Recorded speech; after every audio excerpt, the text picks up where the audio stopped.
June 4th, 2022. I'm watching something on the History Station that they have available called Ancient Aliens, which I've watched. I think I first discovered them in 2010. And in this particular one, they're speaking of storms and electromagnetic clouds, and there's a pilot involved. And he sounds like an American pilot. He's talking about Florida.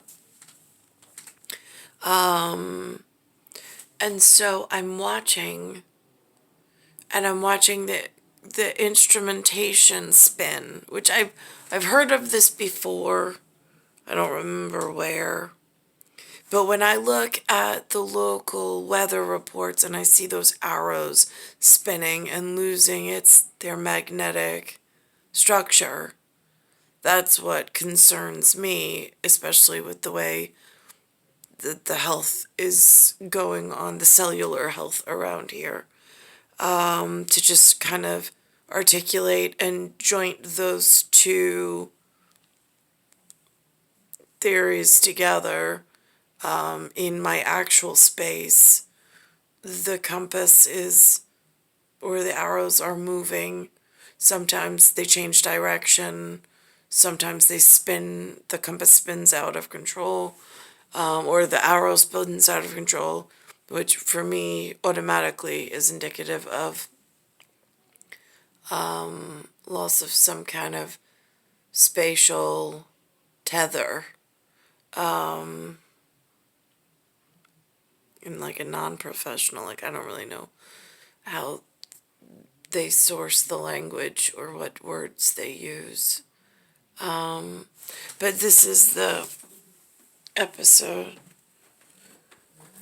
It's on the History Station, and they call it Time Benders.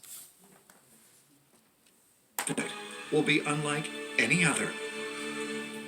Since I've been flying for 47 years now, I've had a lot of flights in that area. But this experience, I'll never forget. It all started 100 miles east of Miami when I found myself surrounded by this strange storm. Time started changing instantly. And I believe I actually got to see the fabric of time itself as I watched the tunnel rotate. When I reached the other end, the tunnel collapsed. And I reached the shoreline of Miami Beach. It only took 3 minutes and 20 seconds to fly 100 miles. I should have been able to fly only 10 miles, approximately, not 100 miles. I think that what he must have experienced is perhaps some kind of a time shift, or he entered into an anomalous vortex that perhaps was some kind of a time portal. We don't. Like, again, for this level of professional, he works in this profession. Like, these are normal things for him. For me, I've never even heard that such things were possible. But that's part of what I'm experiencing here, is a bit of lack of participation or people who know things in categories that I may need in order to explain things. But it's a very curious example of time travel. Could it be that the route Bruce Gernon traveled led him into a portal through time? As far as ancient astronaut theorists are concerned, this incredible possibility is even more intriguing because of the area where it happened. The Bermuda Triangle. The Bermuda Triangle is really located off of Florida. The northern point of it is the island of Bermuda. It then goes down to essentially southern Florida and then out into the Bahamas. And this is an area that has historically had strange phenomena. While Gernon was fortunate enough to have survived his harrowing experience, many ships and aircraft traveling through this region have disappeared without a trace. in one extraordinary case that occurred on December 5th, 1945. 5 Navy Avenger torpedo bombers, known as Flight 19, all went missing at the same time. All 5 of their compasses were not working correctly, and they had 2 navigational instruments that they could use, and they were not working properly either. The planes disappeared from radar, and their last communication consisted of nothing but eerie static. The Navy immediately sent a team to search for the missing bombers, but they never recovered any debris. Is it possible that the Bermuda Triangle is subject to portals or vortexes that create these mysteries? What we do know is that it is a place of intensive electromagnetic activity.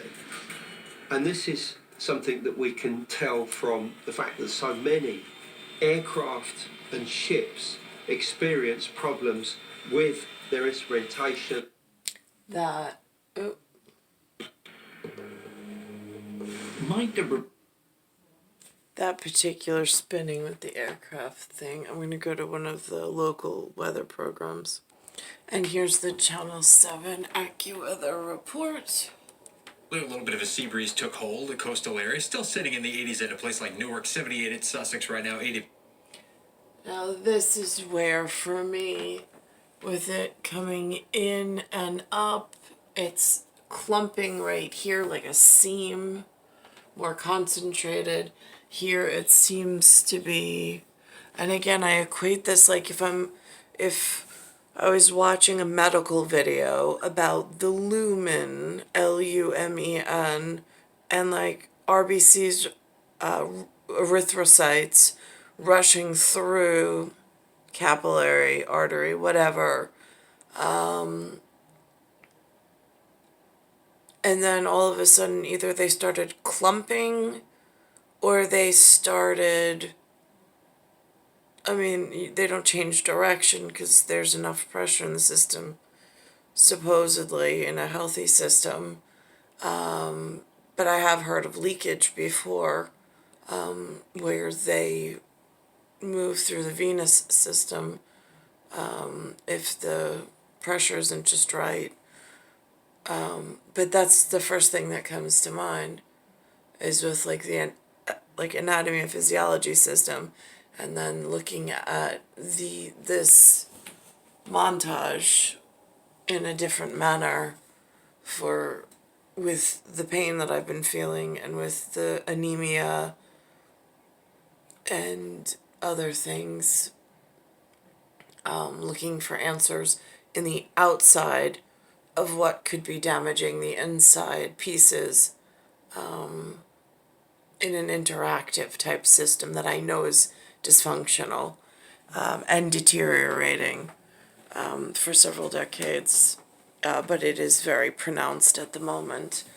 It's star 1978, star 8378, Nicole, Cattaruzza. It's Earth, Solar System, Milky Way, Universe, Galaxies, Broken. It's Bayside Station, Bayside, New York, 11361.